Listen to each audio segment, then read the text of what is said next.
Hello दोस्तों, web expert classes bye Manju ma'am. मैं Sushma political science की क्लास में आप सभी का स्वागत करती हूँ। हम बात करेंगे यहाँ पर जो मॉडल पेपर हम सॉल्व कर रहे हैं, बीए 5th सेमेस्टर के मॉडल पेपर को हम सॉल्व कर रहे हैं। इसमें हमने 3rd मॉडल पेपर सॉल्व कर लिया है। आज हम 4था मॉडल पेपर सॉल्व करेंगे। इसमें इंपॉर्टेंट क्वेश्चंस को कलेक्ट करके यही आपको प्रोवाइड कराया जाता है। ये क्वेश्चंस एग्जाम में पूछे जाते हैं, तो मॉडल पेपर के थ्रू हम अपनी जो तैयारी है इसको अच्छे से कर सकते हैं। तो देखिए, यहाँ पर हम पढ़ रहे हैं उपनिवेशवाद के बारे में। कल की टॉपिक में हमने उपनिवेशवाद और उपनिवेशवाद के बारे में एज ए क्वेश्चन पढ़ा था, यानी क्वेश्चन के थ्रू हमने उसको समझा था। आज हमारा जो क्वेश्चन है, यहाँ देख सकते हैं आप, क्वेश्चन नंबर 3 है। नव जो उपनिवेशवाद है, इस पर संक्षिप्त टिप्पणी लिखना है। यानी जो नव उपनिवेशवाद, यानी सबसे पहले आपने ये समझा होगा उपनिवेशवाद क्या है। यानी जब कोई एक देश किसी दूसरे देश पर राज करता है, जैसे अपने भारत पर ब्रिटेन ने, इंग्लैंड वालों ने राज किया, ब्रिटेन ने राज किया। भारत पर जब अंग्रेज राज करते थे तो उन्हें हम उपनिवेशवाद कहते हैं। और वो जो हमारे संसाधन थे इसका शोषण करते थे अपने फ़ायदे के लिए, तो उसे हम क्या कहते हैं, उपनिवेशवाद। इसका मतलब है जब किसी एक देश पर किसी दूसरे देश के द्वारा सत्ता स्थानांतरित की जाती है, यानी कि कोई एक देश पर दूसरा देश आकर राज करता है और जो हमारे संसाधन है, जो देश के संसाधन है, उसको अपने हित के लिए, अपने प्रयोग के लिए शोषण करता है, तो हम इसे क्या कहते हैं, यानी उपनिवेशवाद कहते हैं। तो जैसे हमने उपनिवेशवाद पढ़ा और उपनिवेशवाद पढ़ा, आज हम पढ़ेंगे नव जो उपनिवेशवाद है, इसको पढ़ेंगे। ये क्या है, देखिए, जो नया, नव मतलब क्या होगा, नियो यानी नया, और उपनिवेशवाद हमने समझा कि जब किसी देश पर कोई दूसरा देश आकर के राज करने लगे, जो हमारे संसाधन है देश के, उसको अपने फ़ायदे के लिए संसाधनों का शोषण करने लगे, तो उपनिवेशवाद हो गया। तो हम इसको अच्छे से चलिए समझते हैं। नव उपनिवेशवाद में क्या हुआ था, यहाँ देखिए, विकसित देशों द्वारा, यानी विकसित देश जो थे, विकसित देश क्या होते हैं, जैसे अमेरिका हो गया, इंग्लैंड हो गया, जापान हो गया, ये सब विकसित देश है। और भारत जो अपना है वो विकासशील देश है। देखिए, विकसित देशों द्वारा विकासशील देशों के आंतरिक मामलों में प्रत्यक्ष या परोक्ष रूप से किए जाने वाले हस्तक्षेप को नव उपनिवेशवाद कहा जाता है। यानी कि नव उपनिवेशवाद किसे कहते हैं, जब विकसित देश है, यानी जैसे अमेरिका हो गया, जापान हो गया, ब्रिटेन हो गया, ये विकसित देश है। जब भी विकासशील देश पर, जैसे अपना भारत हो गया और बहुत सारे जो विकासशील देश है, इन पर अगर अपने प्रत्यक्ष या अप्रत्यक्ष रूप से, यानी डायरेक्ट या इनडायरेक्ट रूप से क्या करें, अपना जो देखिए यहाँ पर किए जाने वाले हस्तक्षेप, यानी जो हमारे मामले हैं, जो हमारे आंतरिक मामले हैं, देखिए मामले, अपने आंतरिक मामले यानी अपने देश के बारे में है, बाहरी मामले यानी दूसरे देश से संबंधित जो मामले होते हैं वो बाहरी मामले। तो जो किसी देश के आंतरिक मामले में हस्तक्षेप करता है उसे हम क्या कहते हैं, नव उपनिवेशवाद कहते हैं। ठीक है। उसके बाद देखिए, नव उपनिवेशवाद की धारणा के मानने वालों का सोचना है कि पूर्व में उपनिवेशी शक्तियों ने जो आर्थिक ढांचा बना रखा था, उनका अब भी उन उपनिवेशों पर नियंत्रण करने में इस्तेमाल किया जा रहा है। यानी कि जो नव उपनिवेशवाद की धारणा है, जो उनका कॉन्सेप्ट है, क्या है, जो नव उपनिवेशवाद को मानने वाले हैं, उनका ये सोचना है कि जो पूर्व में उपनिवेशी, यानी जो पहले उपनिवेशी थे, जो उपनिवेशी शक्तियाँ थीं, देखिए, पूर्व में उपनिवेशी शक्तियों ने जो आर्थिक ढांचा बना रखा था, उनका अब भी उन उपनिवेशों पर नियंत्रण करने में इस्तेमाल किया जा रहा है। जैसे यूरोप के देशों में एक लंबे समय तक एशिया और अफ्रीका के देशों ने अपना साम्राज्यवादी जाल फेंक कर उनका राजनीतिक व आर्थिक शोषण किया। जैसे में देखिए, यूरोप है, जो यूरोप के देश है, यूरोप जो महाद्वीप है, इसमें जो कंट्री आते हैं, यानी यूरोप के देशों ने क्या किया था, यूरोप वालों ने क्या किया था, यूरोप के देशों ने एक लंबे समय तक किस पर राज किया था, एशिया पर, यानी एशिया में अपना भारत भी शामिल है, और अफ्रीका के देशों पर अपना साम्राज्यवादी जाल फेंककर उनका राजनीतिक व आर्थिक शोषण किया था। यानी यूरोपी जो थे, यूरोप के देश वाले क्या किए थे, जो एक लंबे समय तक, बहुत लंबे टाइम तक, देखिए इंडिया पर कितने टाइम तक इन्होंने रूल किया था, तो एशिया और अफ्रीका के जो देश है उन पर अपने जो साम्राज्यवादी जाल फेंक करके उनका राजनीतिक तरीके से, यानी चाहे पॉलिटिकल वे में देखें या इकोनॉमिक वे में देखें, उनका शोषण किया था। लेकिन उन देशों में उभरने वाले स्वतंत्रता आंदोलन ने साम्राज्यवादी देशों के मंसूबे पर पानी फेंक दिया। लेकिन जो अपने देश की आज़ादी के लिए जो लोग थे, यानी अपने देश को आज़ाद कराना चाहते थे, स्वतंत्रता चाहते थे, तो उन आंदोलनों ने क्या किया, जो साम्राज्यवादी देश थे उनके मंसूबों पर पानी फेंक दिया। धीरे धीरे एशिया और अफ्रीका के देश एक एक करके साम्राज्यवादी चंगुल से मुक्ति पाने लगे। यानी धीरे धीरे करके जैसे भारत आज़ाद हो गया और अब बात करें बांग्लादेश आज़ाद हुआ, ऐसे ऐसे बहुत सारे देश धीरे धीरे आज़ादी की तरफ आगे बढ़ते गए। देखिए धीरे धीरे एशिया के भी जो एशिया महाद्वीप के कंट्री हैं और अफ्रीका महाद्वीप की जो कंट्री है वो क्या हुए, एक एक करके साम्राज्यवादी चंगुल से मुक्ति पाने लगे। जब साम्राज्यवादी शक्तियों को अपने दिन लदते नजर आए तो उन्होंने औपनिवेशिक शोषण के नए नए तरीके तलाशने शुरू कर दिए। यानी जब ब्रिटिशर्स को क्या लगा, यानी जो साम्राज्यवादी शक्तियाँ जो उपनिवेश थे उनको जब लगा कि जो उनके दिन है वो अब जैसे उनका जो राज करने का तरीका था, यानी उनके जो सारे मेहनत थे उस पर पानी फेरे थे, तो वो क्या किए, शोषण करने के नए नए तरीके तलाशने शुरू कर दिए कि और किस तरीके से इन्हें दबाया जाए।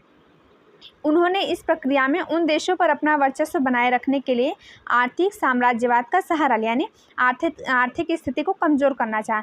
देखिए अगर हमारे पास पैसा नहीं, हमारी इकोनॉमी कमज़ोर है तो हम चाह कर भी अपने देश के लिए कुछ नहीं कर पाएंगे। तो अंग्रेज क्या करते थे, लोगों की आर्थिक स्थिति को ख़त्म करते थे।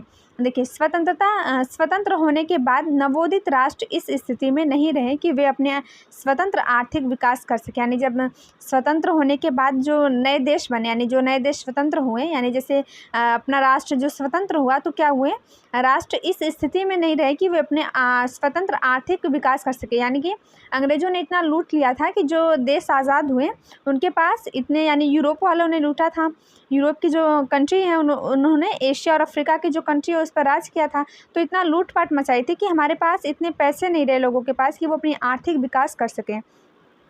उनके आर्थिक विकास में सहायता के नाम पर विकसित साम्राज्यवादी देशों ने डॉलर की कूटनीति का प्रयोग करके उनकी अर्थव्यवस्था पर अपना नियंत्रण स्थापित कर लिया।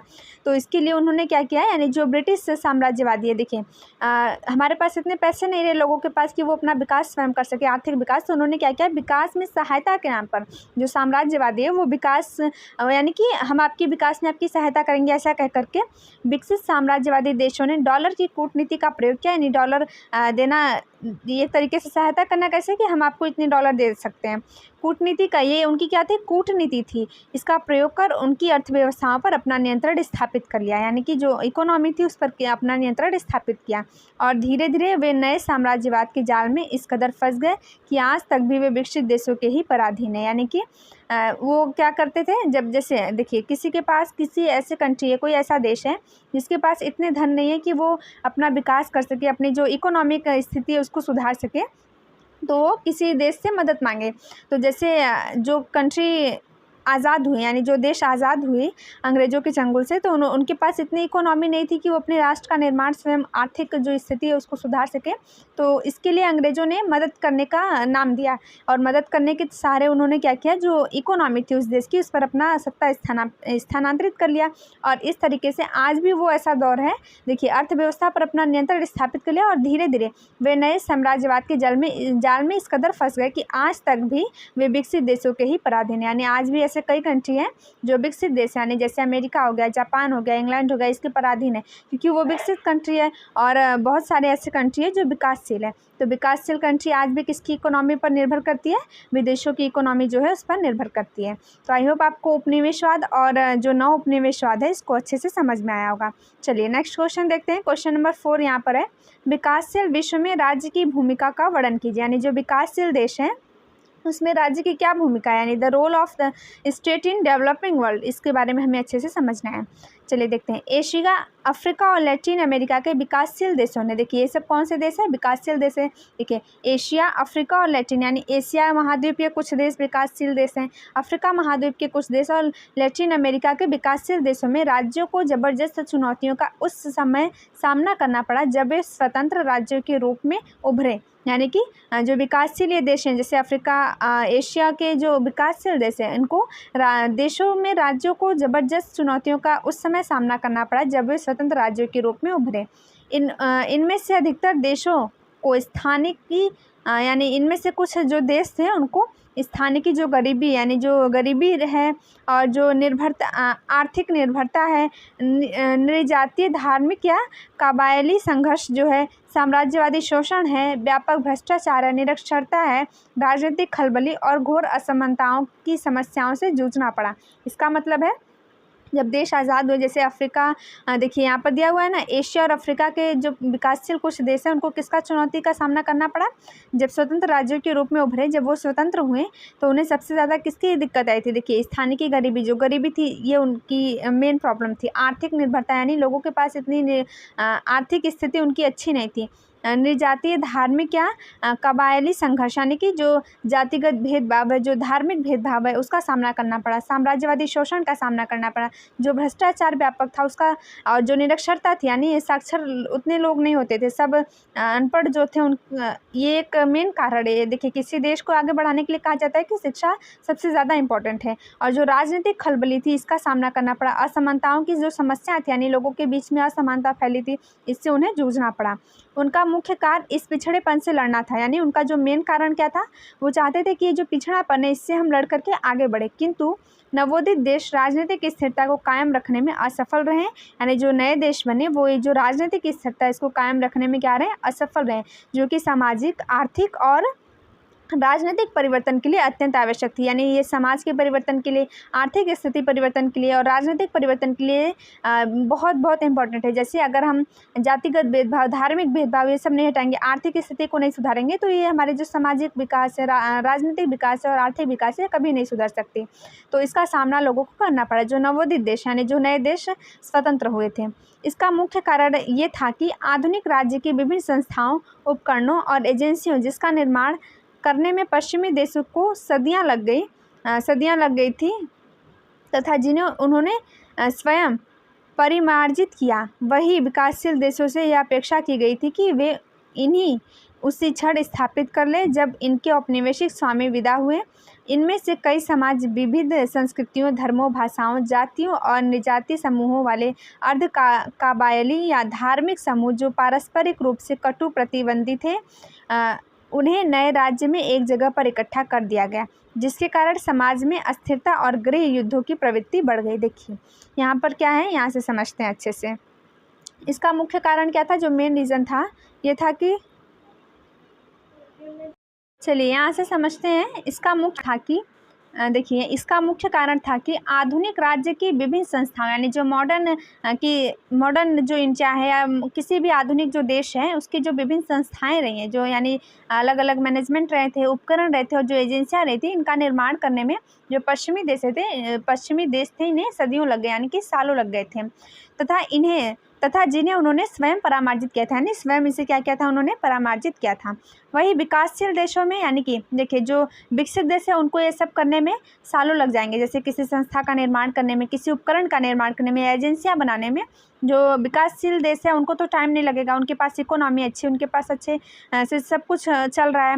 लेकिन जो विकसित देश है उनको इकोनॉमी की इतनी बड़ी दिक्कत होती है, कोई चीज़ स्थापित करने के लिए कितने लाखों करोड़ों रुपए लगते हैं, तो इनको तो सदियों लग गए। लेकिन देखिए यहाँ पर जो विकासशील देश है, विकासशील देशों से यह अपेक्षा की गई थी कि यानी जो विकासशील देश हैं उनसे क्या अपेक्षा की गई थी कि इन्हें उसी क्षण स्थापित कर ले जब उनके औपनिवेशिक स्वामी विदा हुए, यानी कि जो ये संस्थाएं थी, जो एजेंसियां थी, उन्हें कभी स्थापित करने के लिए कहा गया जब उनके औपनिवेशिक जो स्वामी थे वो विदा हुए, यानी कि जो औपनिवेशिक यानी जो राज कर रहे थे वो यहाँ से जब चले गए।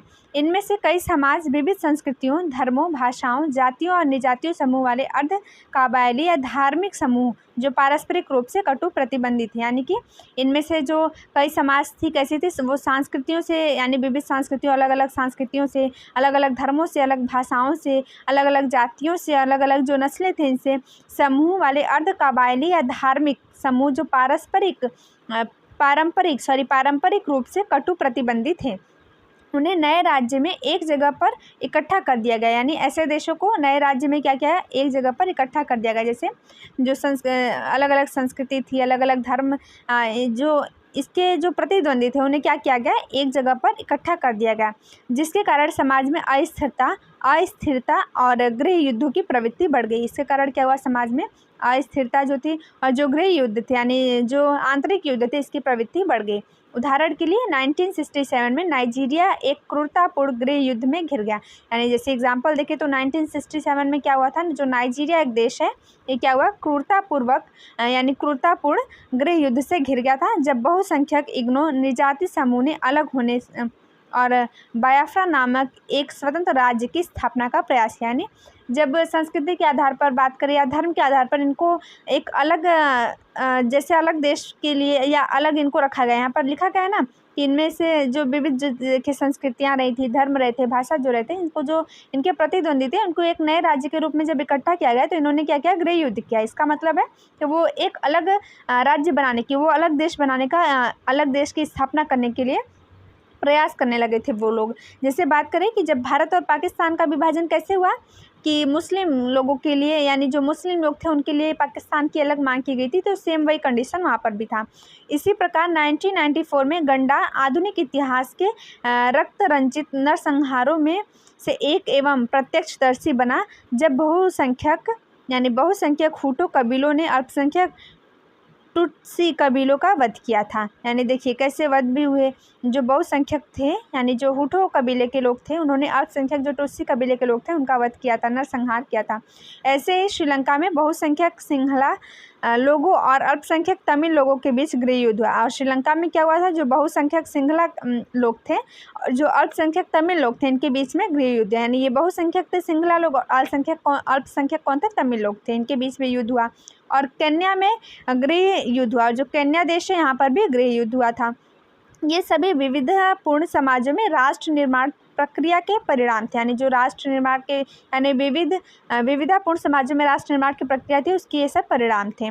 उसके बाद देखिए, ये आंतरिक अशांति और गृह युद्ध अक्सर अराजकता या एक राज्य के विध्वंस का कारण बनी। यानी जो आंतरिक अशांति होती है अराजकता का कारण बनती है। देखिए यहाँ पर लिखा हुआ है ना, आंतरिक अशांति और गृह युद्ध जो होता है वो अक्सर अराजकता या एक राज्य के विध्वंस का कारण बनी। जैसे कि कौन कौन से कंट्री रहे, जैसे देखिए सिएरा है, लियोन है, यूगोस्लाविया है, सूडान है, सोमालिया है और हाल ही में इराक और अफगान जैसे देशों में हुआ था। उसके बाद है, ऐसी स्थिति में अधिकांश विकासशील राज्य अपनी मूलभूत जिम्मेदारी को निभाने में असफल है। जो ऐसी स्थिति रही थी उसमें जो अधिकांश देश रहे थे, विकासशील देश, वो अपनी जिम्मेदारी निभाने में क्या रहे, असफल रहे। जिनमें राज्य की आंतरिक और उसमें क्या कौन सी जिम्मेदारियाँ थी, राज्य की आंतरिक और बाहरी आक्रमण से रक्षा थी। यानी राज्य की रक्षा होनी चाहिए, आंतरिक आक्रमण हो या बाहरी आक्रमण हो। बेहतर अभिशासन होना चाहिए, सशक्त कानून होना चाहिए और व्यवस्था कैसी होनी चाहिए, सामाजिक विकास होना चाहिए, आर्थिक प्रगति, ये सब शामिल है उसमें। देखिए, विकासशील राज्यों द्वारा अपने निर्धारित कर्तव्यों विकासशील राज्यों द्वारा अपने निर्धारित कर्तव्यों के पालन की इस असमर्थता को ही गुरनार मिडल ने नरम राज्य कहा है। यानी विकासशील जो व्यवस्था है, विकासशील राज्यों के द्वारा जो ये अपने निर्धारित पालनों की इस असमर्थता जो है, यानी कि जो उन्होंने ये सफल नहीं हुए, इसमें असमर्थ रहे थे, ये गुरनार मिडल के द्वारा इसे क्या कहा गया, नरम राज्य कहा गया। मिडल के अनुसार राज्य की नरम स्थिति विकासशील विश्व में प्रचलित राज्य की एक सामान्य प्रकृति या समाज से जुड़ी अनुशासनहीनता। इन्होंने इसे क्या कहा है, अनुशासनहीनता। ये समाज से जुड़ी अनुशासनहीनता यानी अनुशासन की कमी है। विशेष रूप से दक्षिण एशियाई राज्यों में जो प्रथमतः अपने नागरिकों के हितों की रक्षा नहीं कर पाते। यानी जो दक्षिण एशियाई राज्य हैं, यानी जो दक्षिण एशिया के देश ये क्या करते हैं, जो प्रथमतः अपने नागरिकों के हितों की रक्षा नहीं कर पाते और द्वितीय कानून प्रवर्तन में और आर्थिक नीतियों और कार्यक्रमों को कार्यान्वित करने में राज्य की निम्न क्षमता है। ये इन्होंने बताया, किसके द्वारा है, गुरनार जो मिडल है उनके द्वारा ये बताया गया कि ये अनुशासनहीनता है, अपने देश को, जो अपने देश के मामले हैं उसको समर्थ नहीं है उसको समझाने में, उसको सुलझाने में, तो ये अनुशासनहीनता, अनुशासन की कमी है। विशेष रूप से जो दक्षिण एशियाई के देश हैं उसमें प्रथमतः जो अपने नागरिकों की रक्षा नहीं कर पाते और द्वितीय कानून प्रवर्तन और आर्थिक नीतियों और कार्यक्रमों को कार्यान्वित करने में राज्य की ये निम्न क्षमता है। इसके बारे में इन्होंने बताया है। उसके बाद देखते हैं नेक्स्ट क्वेश्चन है, क्वेश्चन 5 है, ब्रिटेन में एकात्मक पद्धति का संक्षेप में वर्णन कीजिए। यानी जो ब्रिटेन में एकात्मक पद्धति यानी यूनिटरी जो गवर्नमेंट है, इसको हमें डिफाइन करना है। देखिए, एकात्मक सरकार क्या होती है, ब्रिटेन में एकात्मक प्रणाली है, यानी कि वहाँ पर क्या है, यूनिटरी गवर्नमेंट है, क्योंकि सारी शक्तियों का प्रयोग अकेले केंद्रीय सरकार संघीय व्यवस्था में तो शक्तियों का विभाजन किया जाता है, परंतु एकात्मक में ऐसा कुछ नहीं होता है। ब्रिटेन जैसा देश है, वहाँ पर क्या होता है, एकात्मक प्रणाली, यानी जो सभी शक्तियाँ वो किसमें हैं, केंद्र सरकार में। और संघीय व्यवस्था जो होती है यानी संघीय प्रणाली जो होती है, उसमें क्या होता है, शक्तियों का विभाजन किया जाता है केंद्र सरकार और राज्य सरकार के मध्य में। जैसे अपने भारत में क्या है, संघीय व्यवस्था है, और ब्रिटेन में क्या है, यहाँ पर देखिए एकात्मक प्रणाली, तो वहाँ पर सभी शक्तियाँ केंद्र सरकार के हाथों में होंगी। और जो अपने यहाँ पर संघात्मक शासन व्यवस्था है, तो यहाँ पर शक्तियों का विभाजन हुआ है केंद्र सरकार में और राज्य सरकार के मध्य। स्थानीय निकायों के पास केवल प्रदत्त शक्तियाँ होती हैं। देखिए वास्तविक नहीं, यानी जो स्थानीय निकाय उनके पास कौन सी शक्तियाँ होती हैं, प्रदत्त शक्तियाँ होती हैं, वास्तविक शक्तियाँ नहीं होती है। केंद्रीय सरकार उनका निर्माण करती है, उनमें परिवर्तन करती है तथा समाप्त भी कर सकती है। जो केंद्रीय सरकार होती है यानी केंद्र सरकार उसका निर्माण कर सकती है, उसमें परिवर्तन भी कर सकती है और उसे समाप्त भी कर सकती है। उसके बाद क्या है, स्थानीय इकाइयाँ एक तरह से केंद्रीय सरकार का कार्यभार हल्का करने के लिए उद्देश्य से बनाई गई, यानी जो स्थानीय इकाइयाँ हैं वो किस लिए बनाई गई, केंद्र सरकार के जो कार्यभार है उनको हल्का करने के लिए, उनको मदद करने के लिए इस उद्देश्य से इसको बनाया गया है। यह संघात्मक राज्यों की इकाई की तरह स्वायत्त तथा स्वतंत्र नहीं होती, यानी जो संघात्मक राज्य वो क्या होते हैं, स्वतंत्र होते हैं, वरन केंद्रीय सरकार की प्रतिनिधि मात्र होती है। जैसे संघात्मक सरकार की बात करें तो ये क्या होती है, स्वतंत्र होती है, और जो केंद्र सरकार है इसकी प्रतिनिधि मात्र होती है और उसी के निर्देशों पर काम करती है। सन 1997 में सत्तारूढ़ी होने पर श्रमिक दल यानी लेबर पार्टी के प्रधानमंत्री टोनी ब्लेयर की सरकार ने स्कॉटलैंड तथा वेल्स की अधिक स्वायत्तता देने के लिए महत्वपूर्ण कदम उठाए, यानी कि 1997 की बात करें तो जो सत्तारूढ़ होने पर श्रमिक दल यानी जो लेबर पार्टी के प्रधानमंत्री थे टोनी ब्लेयर, इन्होंने क्या किया, सरकार ने स्कॉटलैंड और वेल्स की, जो स्कॉटलैंड एक देश है और वेल्स जो है, अधिक स्वायत्तता देने के लिए महत्वपूर्ण कदम उठाए। दोनों प्रांतों में 1 मिनट गाँव का गठन किया गया, यद्यपि उनकी शक्तियाँ सीमित रखी गई। स्थानीय शासन चलाने के लिए सीमित सरकार वाली कार्य समितियों की स्थापना की गई थी, यानी जो स्थानीय शासन है उसको चलाने के लिए किसकी स्थापना की गई, तो सीमित अधिकार वाली कार्य समितियों की स्थापना की गई थी। ब्रिटेन में काउंटीज तथा बेरोज स्थानीय शासन के क्षेत्र हैं, यानी जो ब्रिटेन है उसमें काउंटीज तथा बेरोज जो है वो स्थानीय शासन के क्षेत्र, यानी स्थानीय शासन के क्षेत्र कौन कौन से हैं, तो काउंटीज और बरोज हैं, परंतु अब पूर्णतः लंदन में स्थित केंद्रीय सरकार के अधीन है। और जो ये क्षेत्र है वो किसके अधीन है, जो लंदन में केंद्र सरकार है उसके अधीन कार्य करती है।